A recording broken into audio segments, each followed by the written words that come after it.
Continuing with the NAND gate, here in the lower left-hand side, we have a typical 7400 quad 2-input NAND gate integrated circuit. On the right side, we're showing the 7400 using the first gate where pin 1 and pin 2 are the two inputs and pin 3 is an output, which is tied to an LED. Here you can see that both the inputs are tied to ground, which gives us a logical low state.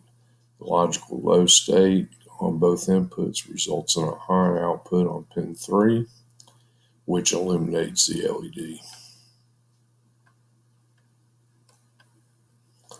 Another type of gate is the NOR gate, or the not OR gate. As you can see from the schematic symbol in the upper left, we have a OR gate symbol with a bubble on the output showing an inversion of the output. This can also be done by having an OR gate with the output tied to a NOT gate or an inverter. Looking at the truth table for the NOR gate, we have a possibility of 4 different input combinations with a 2-input gate.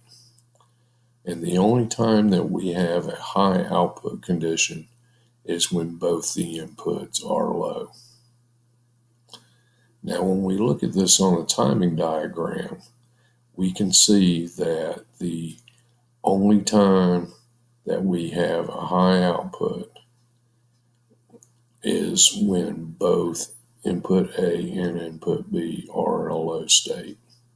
Anywhere else where either one of the inputs is in a high state results